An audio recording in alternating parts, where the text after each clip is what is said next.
Douleur, irritation, saignement, gêne.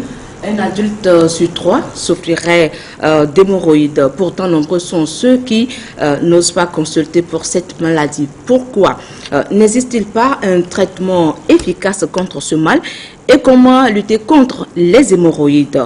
Et surtout, arrêter de souffrir en silence. Nous saurons l'essentiel sur les hémorroïdes ce soir avec le spécialiste. Mesdames et messieurs, bonsoir et merci pour votre attention.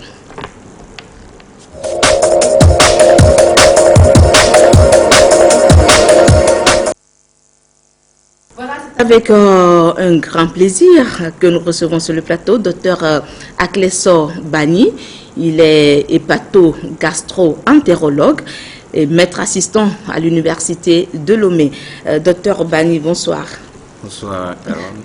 Merci d'être avec nous ce soir dans ce studio. Avant d'aborder les questions liées aux hémorroïdes, nous aimerions bien avoir un tout petit peu un éclaircissement sur votre spécialité. Hépato-gastro-entérologue, 3 mots en un. On aimerait bien savoir ce que ça veut dire exactement. Quelle est cette spécialité? Alors, l'hépato-gastro-entérologie, hépato fait référence au foie. Gastro-entérologie fait référence à l'estomac, au gros intestin, l'intestin grêle, le rectum. Donc, l'hépato-gastro-entérologie, c'est la spécialité qui s'occupe du foie et des maladies de l'appareil digestif. Très bien, tout simplement. Tout simplement. D'accord, merci. Maintenant, c'est beaucoup plus clair parce que tout semble un peu trop compliqué. Lorsqu'on parle de hépato-gastro-entérologue, on se demande qu'est-ce que c'est que cette spécialité. Maintenant que vous venez de nous expliquer un tout petit peu de quoi il s'agit, je crois que nous allons démarrer donc en beauté cette émission. Je le disais tout à l'heure dans mon introduction. Un adulte sur 3 souffrirait d'hémorroïdes. Et pourtant, bon nombre d'entre eux n'aiment pas consulter pour cette maladie. Et ils souffrent en silence. On se demande pourquoi. Est-ce qu'il n'y a pas de traitement pour cette maladie? C'est ce soir que nous allons essayer de lever le col du voile sur cette maladie, dont beaucoup de personnes en souffrent. Alors, première question, docteur Bani, il semblerait que tout le monde souffre d'hémorroïdes, mais tout le monde n'est pas malade. Ou bien tout le monde a des hémorroïdes plutôt, mais beaucoup d'entre eux ne sont pas malades. Tout à fait. Pourquoi? Alors, les hémorroïdes, comme on le dit classiquement, ce sont des structures anatomiques vasculaires qui se retrouvent à l'intérieur du canal anal. Tout être humain normal a les hémorroïdes. Depuis l'état embryonnaire jusqu'à la naissance à l'âge adulte. C'est ça. Ces structures-là qu'on appelle hémorroïdes n'existent nulle part ailleurs dans l'organisme qu'au niveau du canal anal. Donc il n'y a pas d'hémorroïdes au niveau des yeux, il n'y a pas d'hémorroïdes au niveau du cerveau, il n'y a pas d'hémorroïdes au niveau du ventre, nulle part ailleurs. Les hémorroïdes, c'est au niveau du canal anal. Alors, les hémorroïdes deviennent pathologiques lorsqu'il y a des symptômes qu'on peut rattacher à ces hémorroïdes-là. Et donc, quand on dit souvent « j'ai les hémorroïdes », c'est en fait un abus de langage. En réalité, il s'agit de la maladie hémorroïdaire.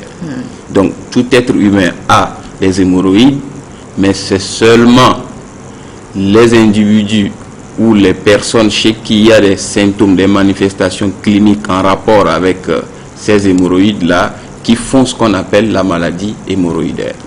Ok, très bien. Alors, maladie hémorroïdaire, on aimerait bien savoir ce soir qu'est-ce qui provoque cette maladie.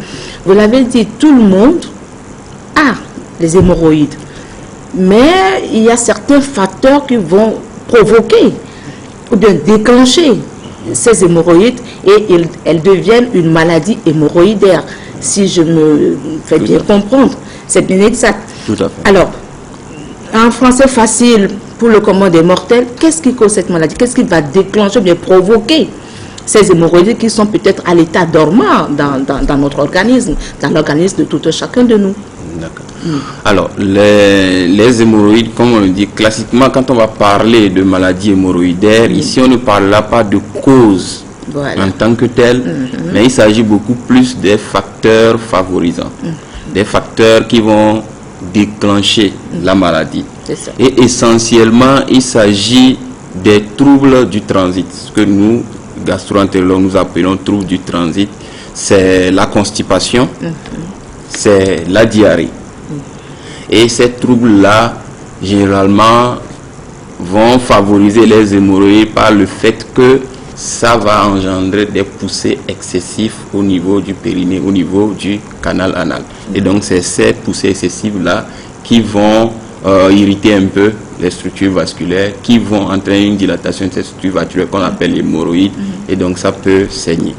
Alors, en dehors des troubles du transit, les hémorroïdes peuvent également être déclenchés chez la femme dans le dernier trimestre de grossesse et au cours de l'accouchement.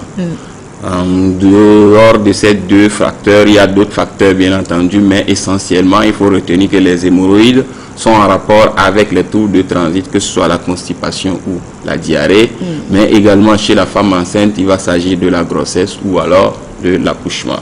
Donc c'est essentiellement ça. Très bien. Lorsque vous parlez de poussée excessive et que vous faites allusion à la diarrhée, je me demande, je me pose des questions. Lorsqu'on a la diarrhée et qu'on va au sel, est-ce qu'on est obligé de pousser avant que les selles ne sortent? Parce qu'on veut bien comprendre cela. Alors, constipation, diarrhée, qui sont les facteurs déclenchant la maladie hémorroïdaire. On aimerait bien savoir comment est-ce que la diarrhée, je voudrais lier la poussée excessive dont vous venez de parler à la diarrhée. Ou bien, bon, laissons la constipation de côté. Alors, j'aimerais bien savoir, la diarrhée, ça coule. Ce n'est pas, les selles ne sont pas dures et on n'est pas obligé d'aller faire avant que ça ne sorte. Alors, on aimerait bien que vous nous nuancez un peu cette partie. Alors, dans la diarrhée, le phénomène est beaucoup plus lié à la répétition des selles, à la fréquence des selles. Voilà. À la fréquence des selles. Et donc, au cours de ces selles-là qui sont beaucoup plus fréquentes, on est amené à faire des poussées répétitives. C'est ça. Par rapport à la normale où je me lève le matin, je vais faire mes selles, je vais au boulot, je reviens peut-être le soir, je vais faire les selles ou bien c'est parti encore pour le lendemain.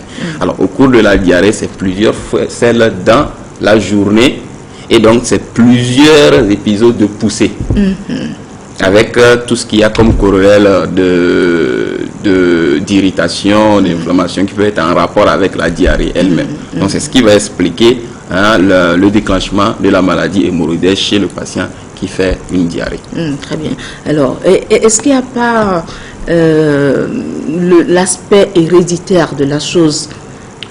Alors, l'hérédité n'a pas de place lorsqu'on parle de ces éléments qui déclencheraient, bien, qui provoqueraient les hémorroïdes. Alors, effectivement, dans la maladie hémorroïdaire, l'aspect héréditaire a été évoqué. Et cet aspect a été évoqué essentiellement parce qu'on a constaté qu'il existe des familles hémorroïdaires, où papa est hémorroïdaire, certains enfants ont également la maladie hémorroïdaire. On pense que est-ce que ce ne serait pas une transmission par voie héréditaire. Mais à mon humble avis, je pense que c'est lié parfois au contexte. Alors, dans une famille où on a un sujet, que ce soit le papa ou bien les autres éléments de la fratrie qui ont les maladies hémorroïdaires, il faut souvent, on retrouve souvent la notion de l'alimentation. C'est même alimentation pour toute la famille. Alors si toute la famille consomme des aliments qui sont amenés à constiper un être humain, c'est normal qu'on puisse retrouver une maladie hémorroïdaire, une crise hémorroïdaire chez plusieurs personnes de la famille. Mais cela ne veut pas dire qu'il y a un aspect héréditaire, une transmission héréditaire vraie de la maladie. Jusqu'à preuve du contraire, il n'y a pas d'éléments sur le plan chromosomique qu'on peut rattacher à la maladie hémorroïdaire, qui fait que lorsque un sujet X présente une maladie hémorroïdaire, d'emblée, son enfant va présenter une maladie. Dans une famille, vous verrez que peut-être c'est une seule personne qui a les hémorroïdes et puis les autres n'ont rien. C'est pas automatique que ça passe de père en fils. Donc franchement, cette notion d'hérédité là, c'est pas encore vraiment vérifié. C'est à mettre sous réserve, très bien. Tout à l'heure, vous avez mis l'accent sur la localisation. Lorsqu'on parle de la maladie hémorroïdaire, c'est surtout au niveau de l'anus, et ça tout le monde le sait. Maintenant, lorsqu'on parle des hémorroïdes, il existe deux formes. On parle d'hémorroïdes externes, et ça, on sait que, comme le mot l'indique, externe, ça veut dire que ça sort, et c'est au niveau de l'anus. Alors, qu'en est-il de l'hémorroïde interne? C'est vrai, vous avez dévancé pardon, ma question lorsque vous dites que il y a qu'à ce niveau qu'on peut parler de la maladie hémorroïdaire. Maintenant, lorsque les gens de façon abusive disent que j'ai l'hémorroïde et c'est au niveau des yeux, justement l'émission de ce soir va essayer d'éclairer ou bien d'éclaircir toutes ces idées reçues. Alors dites-nous, maladie hémorroïde externe, c'est au niveau de l'anus. Alors qu'en est-il de l'hémorroïde interne? Comment s'exprime cette forme d'hémorroïde? D'accord. Alors, les hémorroïdes, comme je viens de le dire, ce sont des structures vasculaires qui existent chez tout individu. Et il existe deux types. Il y a des hémorroïdes qui sont internes parce que c'est situé un peu au niveau de ce qu'on appelle le bas rectum. D'accord? Alors, on définit clairement la limite entre hémorroïde interne et l'hémorroïde externe par rapport à une ligne qu'on appelle la ligne pectinée. C'est également une structure anatomique qui se trouve un peu entre le rectum et le canal anal. Alors, au-dessus de la ligne pectinée, on parle d'hémorroïde interne. Et en dessous de la ligne pectinée, on va parler de l'hémorroïde externe. Mais généralement, il faut retenir que les hémorroïdes internes, on ne peut pas les voir avec les yeux. Pour pouvoir voir les hémorroïdes internes, il faut aller avec un appareil spécifique qu'on appelle anuscope pour voir ces hémorroïdes-là. On ne peut pas les voir avec des yeux. l'œil nu. Alors, les hémorroïdes externes sont situés autour du canal anal, donc sur le tissu cutané autour de l'anus. Ce qui fait que ces hémorroïdes-là, on peut les voir si éventuellement il y a congestion de ces hémorroïdes, si éventuellement il y a un caillot de sang dans ces hémorroïdes-là. Le caillot de sang dans ces hémorroïdes, c'est ce qu'on va appeler une thrombose hémorroïdaire. Et ça, on peut voir ça à l'œil nu. Dès qu'on fait un examen, on peut voir ces hémorroïdes-là. Alors, la différence entre les deux également se réside dans le fait que les hémorroïdes internes ne font pas autant mal que les hémorroïdes externes. Pourquoi? Parce que les hémorroïdes externes, autour du canal anal, il y a plusieurs structures nerveuses qui font que quand il va y avoir inflammation dans cette zone-là, ça va s'accompagner d'un peu plus de douleur que les hémorroïdes qui sont situés à l'intérieur. Alors, du point de vue manifestation, les deux formes vont avoir presque les mêmes symptômes. Les hémorroïdes vont se manifester le plus souvent par des saignements. Donc, on va retrouver du sang après les selles. Ces saignements surviennent après les selles. Ce sont des saignements qui peuvent être en jet, qui vont éclabousser le pot. Donc c'est quand vous vous levez que vous vous rendez compte qu'il y a du sang sur le pot. C'est du sang qui peut mouler les selles, ou alors des fois ce n'est que des traces de sang que vous voyez dans le papier hygiénique quand on se nettoie. Ça c'est le premier symptôme, le plus fréquent. Sauf que excusez-moi, docteur Bani, je crois que par rapport aux manifestations cliniques, aux symptômes, bien aussi, c'est selon, nous allons en parler. J'aimerais qu'on revienne un tout petit peu sur les facteurs favorisants. Facteurs favorisants, facteurs déclenchants, est-ce qu'il y a une nuance à ce niveau-là? C'est pratiquement les mêmes choses. C'est pratiquement les mêmes choses.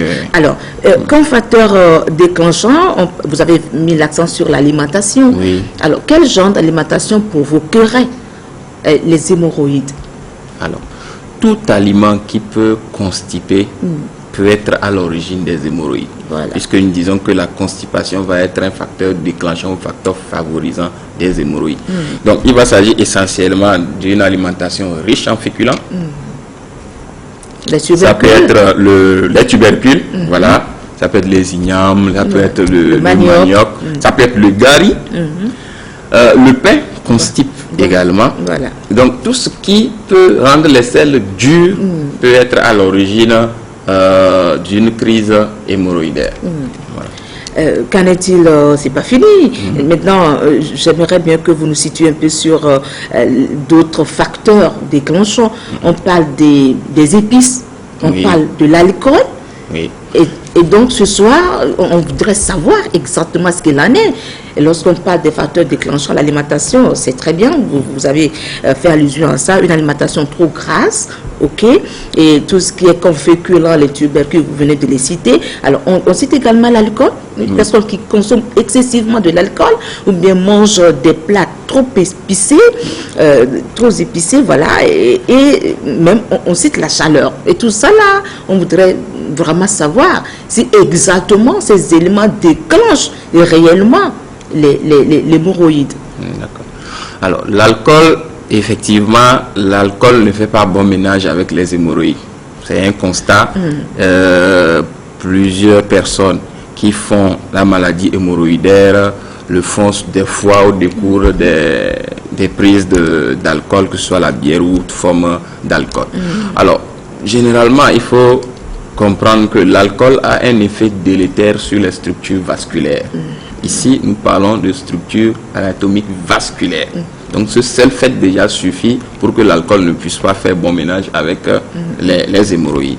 En dehors de l'alcool, il y a également un rapport entre les crises hémorroïdaires et la consommation de viande. Ça a également été constaté chez plusieurs patients qui font des crises hémorroïdaires après une consommation excessive de viande.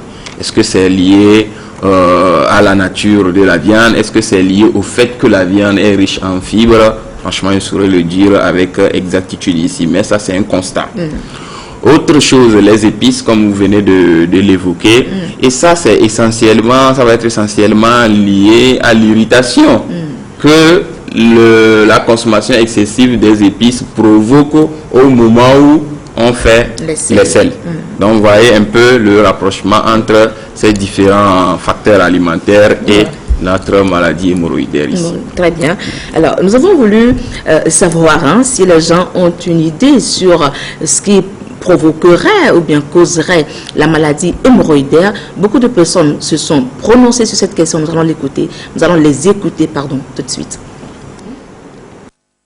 Par rapport aux moyens aux remèdes, la plupart disent que c'est les tradithérapeutes qui arrivent à la soigner et que la médecine moderne n'est pas arrivée à diagnostiquer le mal et à trouver un remède approprié. Mais il y a quand même une contradiction entre la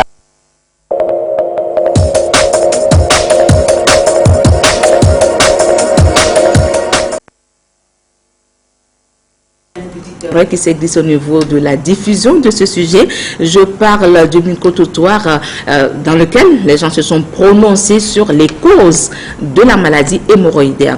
De façon peut-être ignorante, naïve, eux, ils parlent des causes et donc on aimerait bien écouter ces gens-là qui se sont prononcés sur les causes, selon eux, de cette maladie hémorroïdaire. Tout de suite, les interviews. Cette maladie est très courante dans nos milieux. Ma femme même en souffre. Mais selon les investigations que nous avons menées, donc on pense que c'est des prédispositions que chacun a et que c'est les mauvaises habitudes alimentaires qui provoquent les symptômes et la maladie. Les hémorroïdes, selon ce qu'on m'a expliqué, c'est des plaies anales donc, qui causent des problèmes au niveau de la hanche si bien. Et surtout, ils ont aussi dit, ceux qui ont subi, que quand tu conduis plus, surtout les émigrants, ceux qui font plus les trajets avec les motos, Donc ils ont souvent ces problèmes d'hémorroïdes.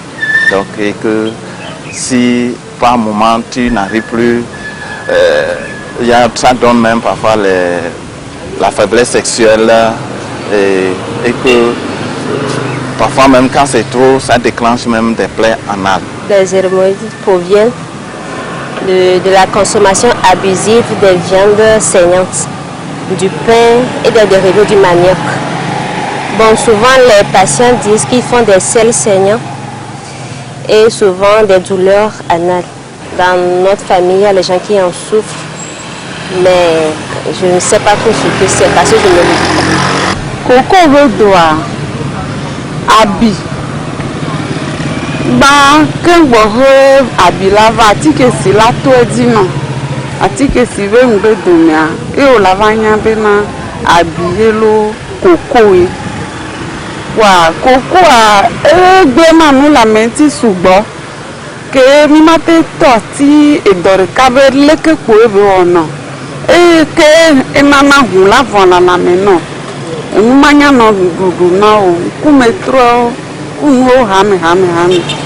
Vo kaka avanya be coco ya o la glega subo. La maladie là, je ne la connais pas. L'hémorroïde, je ne la connais pas. Mais souvent, j'entends les gens parler que ceux qui consomment beaucoup de viande saignante ont cette maladie. Ça provient de nous manger. Par exemple,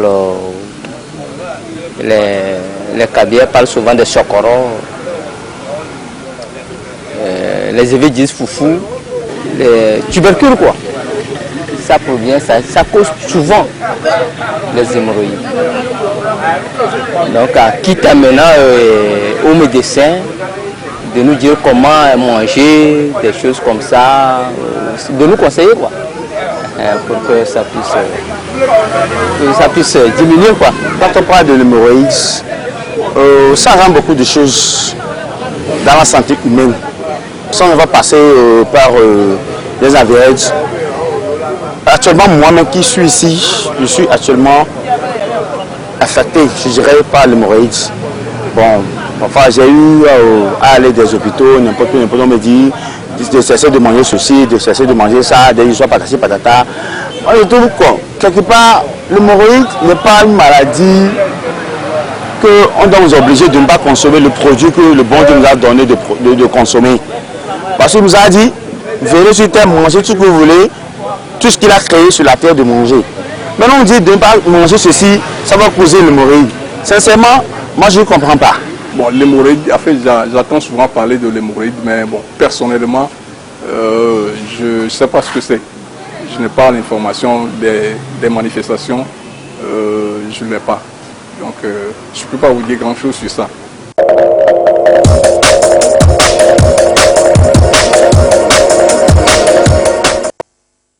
Voilà, vous les avez écoutés, mais permettez que je traduise un tout petit peu ce que la bonne dame, la vieille a dit en langue nationale, c'est-à-dire en vernaculaire.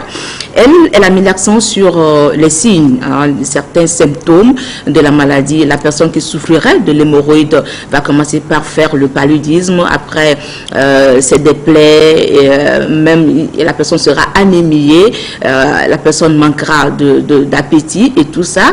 Ce n'est qu'après que la personne se rendra compte que au lieu du paludisme ou bien de quelle autre maladie il s'agit de l'hémorroïde, et parfois c'est vraiment trop tard. Voilà donc en résumé ce que notre maman a dit en vernaculaire. Voilà, docteur Bana, vous les avez écoutés, votre réaction, et d'abord votre réaction, et après j'ai quelques points sur lesquels je voudrais bien qu'on insiste ce soir. D'accord. Alors, déjà, c'est déjà bien de constater que les gens ont des idées, c'est vrai, parfois erronées, mais quand même certaines idées, de bonnes idées sur la maladie. Effectivement, les hémorroïdes, c'est des saignements. Les hémorroïdes, c'est la douleur. Parfois, il peut y avoir des plaies, mais on va expliquer tout à l'heure pourquoi il peut y avoir des plaies au niveau anal. Ça, c'est des complications. Alors, ce qui est intéressant également, c'est de constater que les gens font un rapprochement entre la crise hémorroïdaire et l'alimentation. quand on dit qu'il y a les hémorroïdes surviennent après le foufou, sokoro, comme le disait quelqu'un tout à l'heure, Ouais. On vient de parler de ça tout à l'heure. C'est les féculents. Ces aliments qu'il vient de citer sont des aliments qui potentiellement peuvent être à l'origine d'une constipation. Donc, par conséquent, l'installation d'une crise hémorroïdaire. Voilà. Très bien. Alors, les conducteurs de taxi-moto seraient des personnes à risque de cette maladie hémorroïdaire. Est-ce que c'est vrai? Est-ce que c'est faux? La position assise du matin jusqu'au soir sur la moto, est-ce que cela peut provoquer ou bien déclencher chez ces personnes-là, cette catégorie de personnes, la maladie hémorroïdaire? Quelqu'un en a fait cas dans son intervention. Tout à fait. Ouais. Effectivement, c'est une très belle remarque. Les émigrants, les personnes qui font beaucoup de moto, vont faire plus de crises hémorroïdaires de la même façon qu'il est décrit que les gens qui font du sport hippique, qui font beaucoup de cheval, vont faire plus de crises hémorroïdaires. Les gens qui restent assis pendant longtemps, les sédentaires, les gens qui parfois sont obligés d'être debout pendant longtemps, vont faire plus d'hémorroïdes que les sujets normaux. C'est pour ça que certaines fonctions ou bien catégories de profession, on va retrouver plus d'hémorroïdes chez ces personnes-là. Alors, chez les émigrants ou bien chez la personne qui fait du vélo ou le sport hippique, les hémorroïdes vont être en rapport, ou bien la fréquence des crises va être en rapport ici avec les micro-lésions ou bien les irritations liées au fait que les hémorroïdes sont déjà dilatés, sont déjà inflammés, et donc le fait de faire le cheval, le vélo ou rester longtemps sur la moto peut entraîner des irritations au niveau anal et donc faire saigner ces hémorroïdes-là, et donc on aura une crise hémorroïdaire. Quand ça va saigner, ça va s'inflammer, ça va s'accompagner d'œdème, forcément il va avoir beaucoup de douleur, et donc c'est une crise hémorroïdaire. Très bien. Alors, lorsqu'on parle de la maladie hémorroïdaire, c'est les douleurs, c'est des saignements, et donc ce soir on doit retenir que deux signes principaux sont liés à cette maladie lorsqu'on l'évoque. Alors, on aimerait bien savoir, les douleurs, c'est des douleurs lancinantes, des douleurs insupportables. Alors, on voudrait savoir d'où proviennent ces douleurs-là. Est-ce qu'il y a une explication à ça? Parce que je connais des gens, j'ai vécu avec des gens qui ont fait cette maladie, et je vous assure, docteur Bani, que la douleur, elle est insupportable. Elle est vraiment insupportable. C'est des brûlures, c'est des démangeaisons, c'est des élancements, une sensation de pesanteur au niveau de l'anus. La personne n'est pas elle-même, et donc on se demande, est-ce que c'est vraiment les symptômes de l'hémorroïde? Maladie terrible. Alors ce soir, on aimerait bien savoir, cette douleur-là, expliquez-nous d'où est-ce que ça provient. Alors, c'est d'abord merci pour tous les symptômes que vous venez de citer, qui sont tous en rapport avec la maladie hémorroïdaire. Tout à fait, tout à fait. Mais principalement, la douleur ici est liée à l'inflammation. Nous parlons ici d'inflammation, parce que quand les hémorroïdes vont dilater, il va y avoir de l'inflammation. Il va accompagner cette dilatation-là des hémorroïdes, et l'inflammation engendre la douleur. Mais tout à l'heure, j'ai dit que les hémorroïdes, en particulier les hémorroïdes externes, vont s'accompagner de beaucoup de douleurs. Pourquoi? Parce que autour du canal anal se retrouvent beaucoup de cellules nerveuses. Et donc forcément, quand il va y avoir inflammation dans cette zone-là, ça va s'accompagner de douleurs. C'est ça. Les hémorroïdes vont engendrer beaucoup de douleurs lorsqu'il y a ce qu'on appelle une thrombose hémorroïdaire. Lorsqu'un caillot de sang se forme à l'intérieur de ces structures vasculaires que nous appelons hémorroïdes, ça va s'accompagner de beaucoup de douleurs, parce qu'il va y avoir une inflammation associée à cette thrombose-là. Et parfois, il va y avoir également un œdème. Alors, il faut préciser qu'il n'y a pas de parallélisme entre l'ampleur des symptômes, donc la douleur, le saignement, et la nature des lésions. Parce qu'il y a des gens qui peuvent avoir des hémorroïdes pas très développées, mais avec des symptômes intenses, alors qu'il peut y avoir des patients qui ont d'énormes hémorroïdes, mais avec moins de symptômes. Donc la douleur va être présente parce que oui, c'est une zone qui est très innervée, parce qu'il y a de l'inflammation. Voilà. Ok, alors face à ces manifestations, est-il encore nécessaire de poser un diagnostic de confirmation? Si, il est très important de poser un diagnostic de confirmation, surtout lorsqu'il s'agit de saignement. Alors les hémorroïdes vont s'accompagner de saignements très souvent, mais tout saignement au niveau anal n'est pas synonyme d'hémorroïdes, surtout chez le sujet adulte. Pourquoi? Parce que les hémorroïdes en soi, la maladie hémorroïde en soi, hémorroïdaire en soi, c'est une pathologie bénigne. Ça n'engage pas le pronostic vital du patient ou de la personne qui fait cette maladie-là. C'est ça. Mais il y a d'autres pathologies au niveau rectal ou bien au niveau anal qui peuvent se manifester sous forme de saignement aussi banal qu'au cours d'une maladie hémorroïdaire, alors que c'est des pathologies graves telles que le cancer du rectum par exemple. Donc il est important que devant tout saignement, que ce soit un saignement abondant ou bien un saignement minime, de pouvoir consulter, de voir un médecin pour qu'il pose le diagnostic soit d'une maladie hémorroïdaire ou alors autre maladie, pour que ce soit pris en charge correctement. Voilà. Ok. La question qui va suivre dit à quel moment une personne qui souffre de la maladie hémorroïdaire doit consulter. Et ça, je crois que vous venez de répondre à cette question. Lorsque les saignements, qu'ils soient abondants, peu abondants, il faut toujours consulter parce que en dehors de cette maladie hémorroïdaire, on peut peut-être soupçonner d'autres maladies, par exemple le cancer. C'est possible pour un cancer de se manifester, voilà, du rectum, de se manifester de la même manière. Donc, l'essentiel, c'est de consulter. Alors, à quel moment, ma question, je la maintiens, je vous la repose d'ailleurs, à quel moment une personne qui souffre de l'hémorroïde doit consulter? Est-ce que au moment de la crise, lorsque la douleur s'installe vraiment, ou bien lorsque la personne va au sel et qu'il y a de petits saignements de façon peut-être insignifiante, que la personne doit aller rapidement consulter? Situez-nous un peu sur cette consultation qui est importante lorsque la personne souffre de l'hémorroïde. Alors, la consultation, elle est nécessaire à partir du moment où il y a des manifestations cliniques. En particulier à partir du moment où il y a un saignement. Le saignement, que ce soit de minime abondance ou de grande abondance, il faut forcément consulter. Donc, à partir du moment où il y a des symptômes, il faut consulter pour éviter que ça ne se complique, pour éviter de se retrouver dans une situation dramatique que nous voyons souvent. D'accord. Je suis d'accord ce soir avec vous, docteur Bani. Voilà. Le monsieur que nous allons écouter à présent souffre depuis 20 ans. 20 ans des crises d'hémorroïdes. Alors pour lui, il n'y a pas de remède. Il n'y a pas de remède pour cette maladie.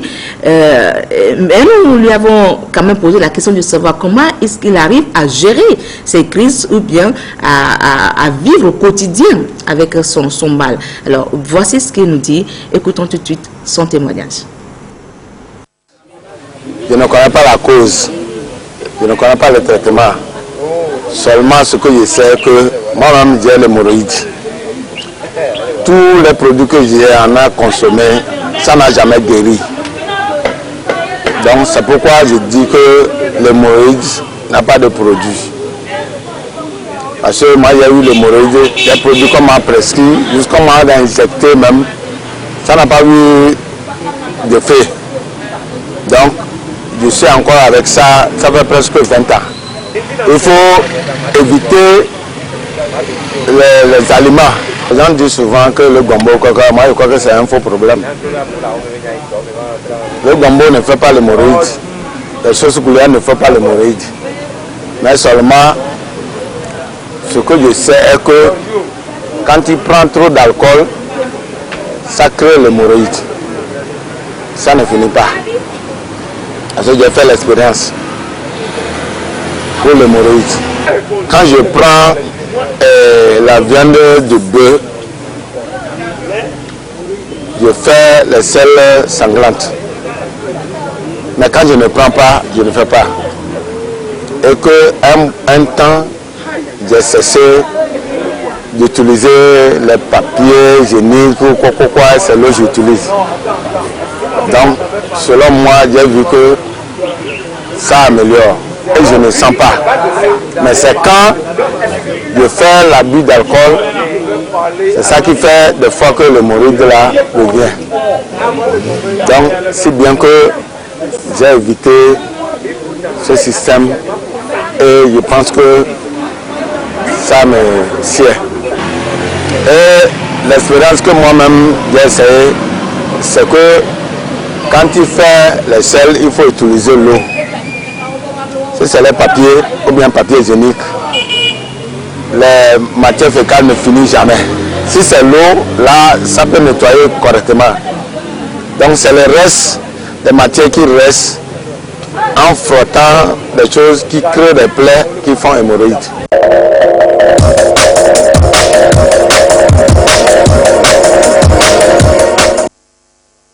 Alors, si nous le comprenons bien, Dr Bani, notre monsieur a essayé le médicament, pas le médicament, le traitement médical, je voudrais dire, mais sans grand succès, puisqu'il a même parlé d'injection, vous l'avez bien écouté.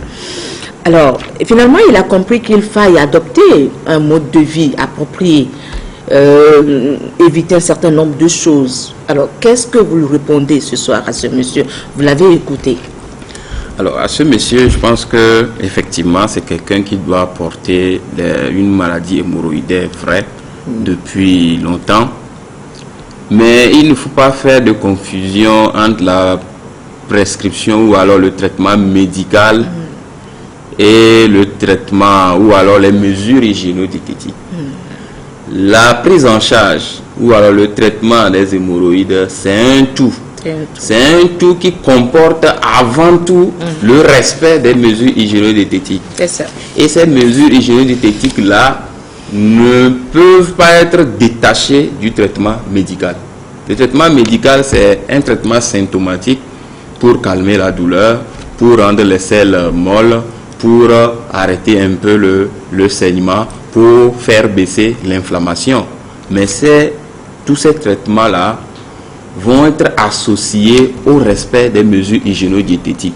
Alors, est-ce qu'au moment où on prescrivait un traitement médical, notre patient ou alors notre téléspectateur respectait les mesures hygiéno-diététiques? Je ne sais pas, mais moi, en l'entendre, je pense qu'il faut que les deux soient concomitants chez lui. C'est ça. Et les mesures hygiéno-diététiques, il a eu à constater ça lui-même, puisqu'il est un porteur chronique de la chose. Voilà. Donc, progressivement, il est arrivé à s'éduquer, à se rendre compte qu'il y a des situations qui favorisent la maladie et donc des situations qu'il va éviter spontanément pour ne pas se retrouver en problème. Et il y a des situations qui lui permettent d'aller mieux. Et donc, c'est des attitudes qu'il va adopter un peu plus pour se sentir à l'aise. Très bien. Merci beaucoup. Parlons maintenant des complications. On va parler un peu des complications de la maladie hémorroïdaire. Les complications ou conséquences, c'est selon. Alors, quelles peuvent être les complications de cette maladie? Alors, les complications, elles vont être de plusieurs ordres.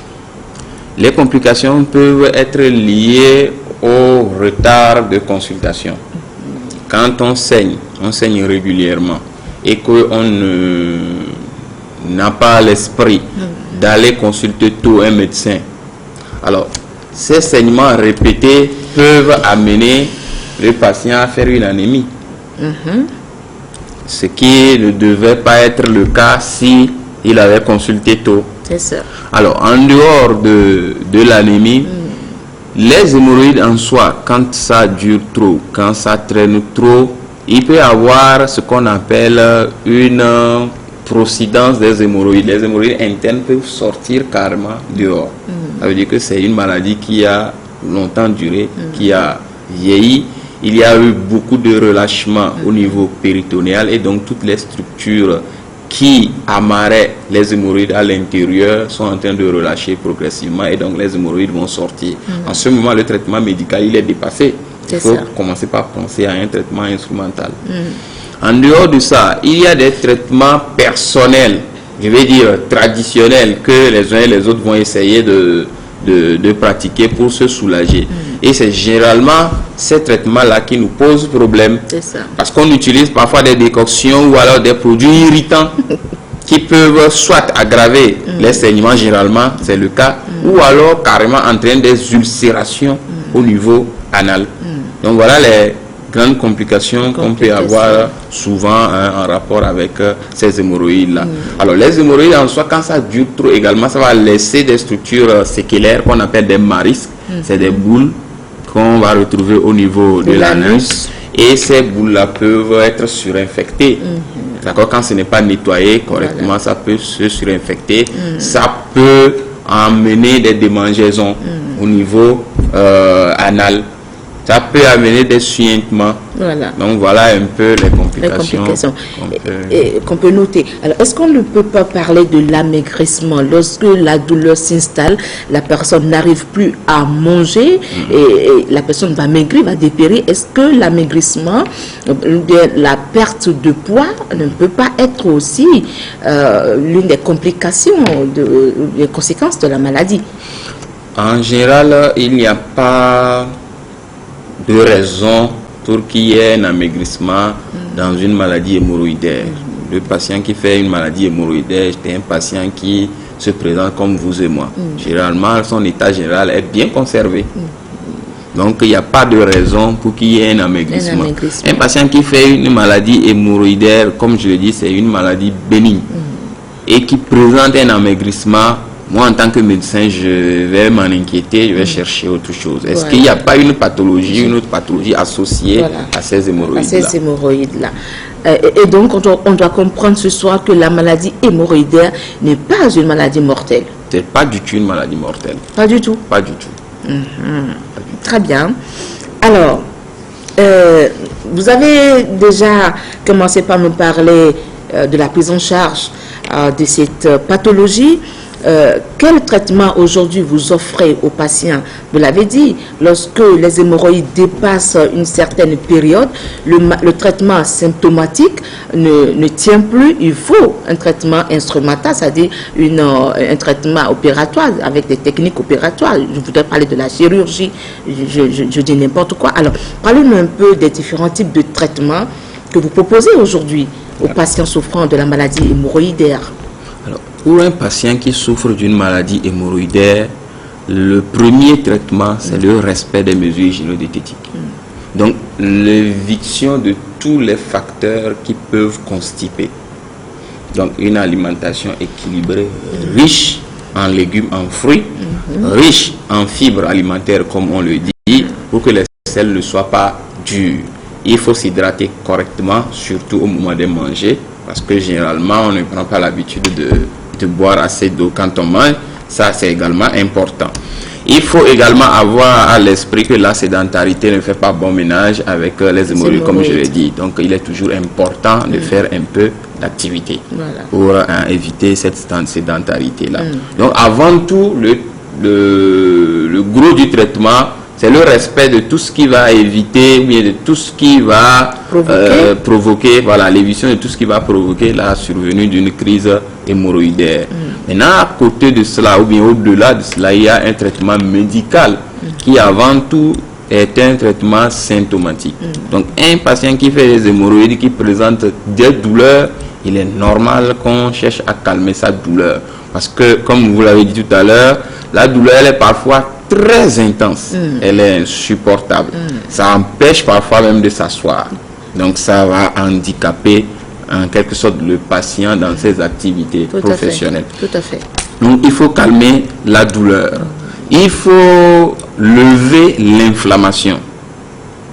C'est important. Parce que la maladie va s'accompagner de beaucoup d'inflammation. Donc il faut lever l'inflammation. On donnera alors des médicaments pour lever l'inflammation. Les anti-inflammatoires. Les anti-inflammatoires, par exemple. Il faut, chez ce patient-là, permettre à ce que les selles sortent sans trop de frottement, sans difficulté. Sans trop de poussée. Sans trop de poussée. Donc on donnera à ce patient-là des médicaments ou bien des substances qui vont permettre à ce que les selles puissent glisser facilement. D'accord, pour lui faciliter la défécation au moment où il fait sa crise. Donc on utilise le plus souvent l'huile de paraffine. On va prescrire sous différentes formes, hein. Ça dépend. Alors on utilise également ce qu'on appelle les vénotoniques. Ce sont des substances qui sont classiquement destinées à renforcer un peu la tonicité des vaisseaux. Donc, puisque nous disons ici qu'il y a une participation vasculaire dans cette maladie-là. Donc, voilà en gros les médicaments qu'on va utiliser. Il y a également des cicatrisants à action locale qu'on va donner aux patients. Ça va être des crèmes, ça va être des suppositoires. Donc, c'est des maladies c'est des médicaments plutôt qui vont lever, qui vont cicatriser les lésions au niveau anal, mais qui vont également calmer la douleur. Donc c'est un traitement, comme je le dis, symptomatique. En fonction des symptômes que le patient présente, on lui donnera des médicaments qu'il faut. Alors maintenant, il peut arriver que les hémorroïdes soient à un stade où tout ce traitement-là ne va pas trop arranger ou bien soulager le patient. En ce moment, oui, on est obligé d'aller au-delà. Et c'est là où intervient ce que j'appelle un traitement instrumental ou alors carrément un traitement chirurgical. Parce que quand les hémorroïdes, quand ça dérange trop, quand ça a laissé des marisques qui sont chiantes et qui dérangent trop, on est obligé d'aller les enlever. Quand c'est trop répétitif, les crises hémorroïdaires, ça gêne la qualité ou bien ça impacte la qualité de vie du patient, oui, on peut être amené à lui faire une intervention. Mais tous ces traitements-là ne peuvent se concevoir qu'en milieu médical. Ça ne peut pas se faire à la maison, ça ne peut être fait que dans les structures de santé. Dans les structures de santé. Mais paradoxalement, voilà, lorsque nous avons promené notre micro dans la rue pour demander aux gens comment la maladie hémorroïdaire se traite-t-elle, alors les réponses ont été unanimes. Les gens ont été unanimes sur le traitement traditionnel. Alors, vous l'avez dit tout à l'heure, certaines personnes vont se diriger vers nos amis les praticiens pour être soulagés de leur mal. Alors, nous allons écouter et apprécier ce que les gens pensent du traitement de cette maladie au sein de la société. Par rapport aux moyens, aux remèdes, la plupart disent que c'est les tradithérapeutes qui arrivent à la soigner et que la médecine moderne n'est pas arrivée à diagnostiquer le mal et à trouver un remède approprié. Mais il y a quand même une contradiction entre la médecine traditionnelle et la médecine moderne à ce propos. Des fois, des gens affirment que si on a des frottements au niveau des yeux, c'est l'hémorroïde qui cause ça, alors que les médecins disent que c'est faux. C'est faux, que c'est la conjonctivite. Donc il y a tout un panoplie de contrastes autour de cette maladie. Donc pour les traitements, souvent, les gens me parlent toujours aussi des traitements indigènes. Parfois, ils disent qu'il y a des gens qui vendent des herbes quand vous utilisez, donc ça arrête ça. Donc, même moi, je n'ai pas encore fait de ça comme ça. Mais souvent, ils disent que le traitement ne réussit pas du côté médical. Souvent, ils prennent des tisanes.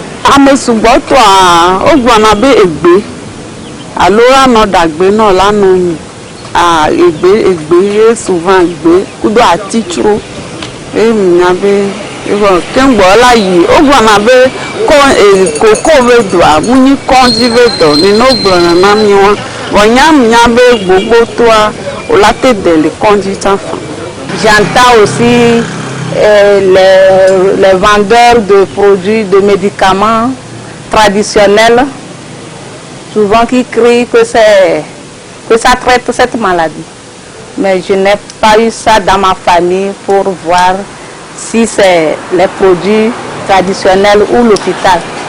La fois dernière, j'étais chez les tradithérapeutes, ceux qui traitent les maladies, les herbes, tout ça là.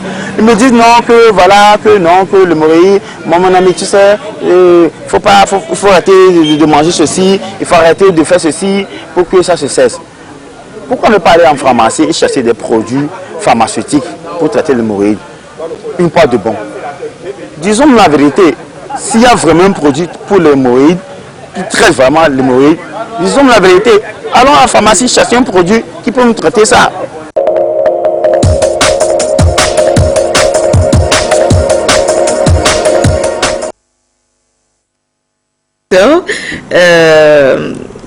Votre réaction, le constat, la majorité a mis l'accent sur le traitement traditionnel. Alors, beaucoup de personnes ne croient pas que cette maladie peut être traitée au niveau de l'hôpital. Alors, qu'est-ce que vous leur dites ce soir? Excusez-moi, nous allons recevoir le premier coup de fil. Oui, allô, bonsoir. Oui, bonsoir, monsieur. Allô? Bonsoir, monsieur. S'il vous plaît, est-ce que vous pouvez parler un peu plus fort? Je suis en direct, je vous suis en direct. Merci beaucoup. Je voudrais poser des questions, docteur. Oui, allez-y, il est là ce soir pour vous. En plus de je le félicite pour le travail qu'il est en train de faire. Parce que ça m'a dit, il y a bon nombre de corrections de cette maladie. Non. Bon, dès à présent, concernant mon cas.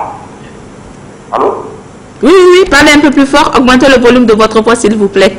On a du mal à vous entendre ici au studio. Allô? Oui, maintenant c'est bon, merci. Oui. Là, je dis que je souffre également de cette maladie. Mais bon, il a fallu un moment où, comme il y a eu une crise sévère, j'ai commencé à sentir au niveau de mon avis, comme il y a une boule qui descend. Et puis, présentement, cette boule a formé, bon, je ne sais pas, un affaire au niveau de la vie. Et par moment, et souvent, il y a des douleurs au côté gauche de mon ventre. Bon, je suis vraiment serré, je ne sais pas. Et je ne sais pas si je peux rencontrer le docteur. Bon, il peut me donner son numéro. Après tout, je le rencontre pour exposer clairement mon cas. Allô? Oui, allô? Merci beaucoup. Merci, ce sera tout, non, monsieur? C'est vrai que tous les mots ne nous sont pas parvenus ici au studio. On a toujours du mal à vous écouter et donc à comprendre votre préoccupation. Je ne sais pas si c'est le même cas hein, chez le docteur Bani. Moi, je n'ai pas compris grand-chose. Docteur Bani, vous l'avez quand même... Alors, je pense que c'est un patient qui a fait une crise hémorroïdaire avec maintenant des séquelles sous forme de marisque. C'est ce qu'il appelle probablement des boules au niveau de son anus. De l'anus. Généralement, ces marisques-là, si ce n'est pas inflammatoire, ça ne donne pas de douleur. C'est des boules qui étaient formées au départ parce qu'il y avait eu des caillots dans les hémorroïdes et après c'est parti. Donc ça a laissé des peaux mortes. Des peaux mortes, des poches. D'accord? Et donc autour de l'anus. Mais quand ça ne gêne pas, il n'y a pas de problème. Il n'y a pas de problème. Ce qui est certain, c'est que la plupart des patients qui font des maladies hémorroïdaires là ont ces marisques-là. D'ailleurs, c'est ce qui permet de voir d'emblée quand quelqu'un fait des crises hémorroïdaires. Souvent, quand on voit ces marisques-là, on sait que ce patient-ci a déjà fait la maladie. D'accord. Alors, avant de vous laisser réagir par rapport à la seconde partie de notre micro-trottoir, dans lequel les gens se sont prononcés sur le traitement traditionnel, alors nous allons écouter Dr Siméon Gaba, lui aussi il est spécialiste, il est hépato-gastro-entérologue, donc il s'est prononcé sur ce traitement traditionnel. Nous l'écoutons tout de suite. Le traitement traditionnel de la maladie hémorroïdaire existe, mais ce traitement se résume à un traitement symptomatique. Il y a des plantes qui permettent à ces patients de ne plus saigner et qui permettent à ces patients de ne plus avoir mal. Mais en dehors de ce traitement symptomatique que le traitement traditionnel puisse apporter, je ne vois pas et que le traitement traditionnel puisse aller mieux que ça.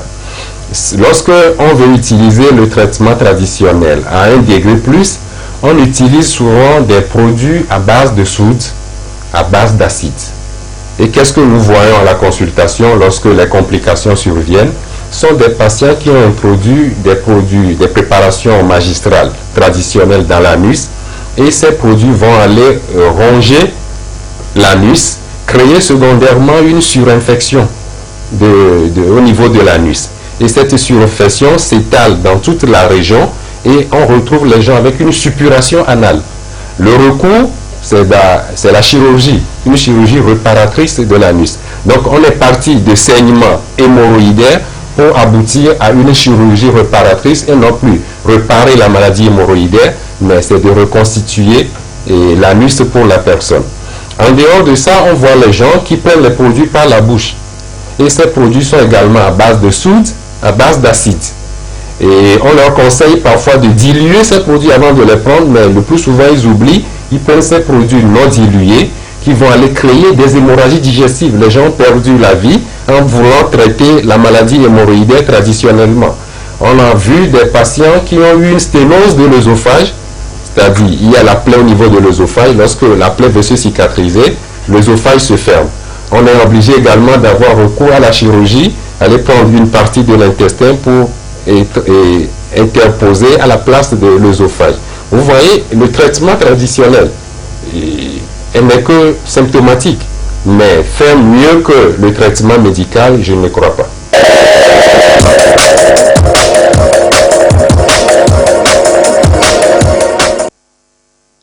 Vous êtes probablement d'avis avec votre collègue. Quelque chose d'autre à ajouter? Je suis tout à fait d'avis avec mon confrère pour dire que ce qui fait la force de la médecine moderne, c'est le fait que souvent, dans la plupart des cas, on sait ce qu'on traite. On sait ce qui cause la maladie. Ça, c'est très important, cette nuance-là. Ouais. Et s'il y a quelque chose d'important à dire ce soir, c'est que le meilleur endroit, les meilleures structures où on peut traiter une maladie hémorroïdaire, c'est à l'hôpital. C'est le message clé de ce soir.